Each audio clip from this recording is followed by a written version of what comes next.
Hey there, comic book people of the world. Both DC and Marvel are trying to out-zombie each other in their respective universes. Which one do you think is better? Let's go into a couple comic books that came out this week. First, I'll go into DCeased issue number 6 from DC Universe. This is a completely different take on the whole zombification of its heroes. It's explained that a viral version of the anti-life equation is compelling anyone infected with it to kill anything around. Most of the main DC superheroes had already been infected. Superman was the last hope, and unfortunately he had also been infected in issue number 5. Luckily though, Batman, who was already dead, did come up with a way to stop Superman. Wonder Woman took it one step further, but the end result is still quite sad with what's happened with Earth and all of its heroes. There is a glimmer of hope though, as the Green Lantern Corps finally gets involved in the whole quarantining of Earth, being that they're infected with this virus. But it does leave off with a potential that maybe there's going to be a sequel to this series later on down the line. This is part of the Dark Multiverse, or at least I think it's part of the Dark Multiverse, so it would be interesting to see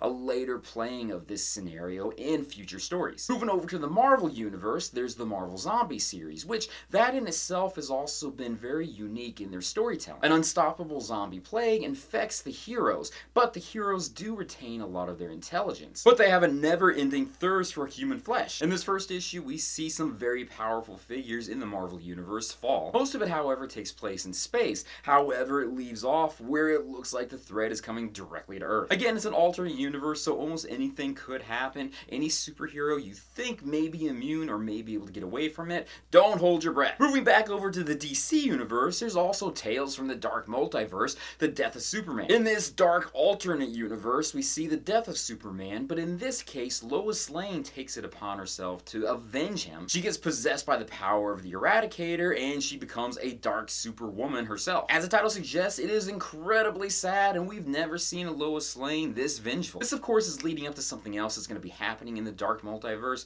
but we're not really quite sure yet. I'm still just enjoying the whole ride about seeing these alternate universes come together. Finally, going back to Marvel again, the last comic book I read this week is Excalibur issue number 1. The new X titles all coming out are tied together from the Powers of 10 House of X storyline, and each new title is spotlighting a different team.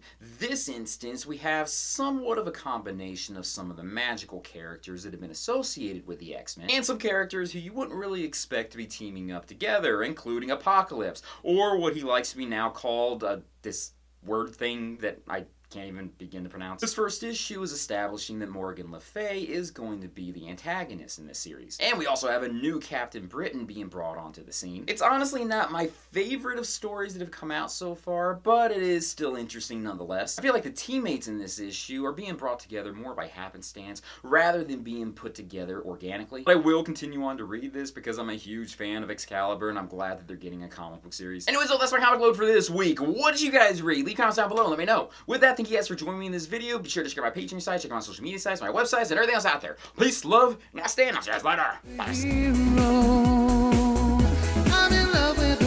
I also read Batman Beyond issue number 37. I didn't talk about it because I didn't get as into it as I thought I would. We're introduced to Batwoman Beyond. Who is she going to be? Oh my god, it's going to be a huge mystery. We're going to find out soon.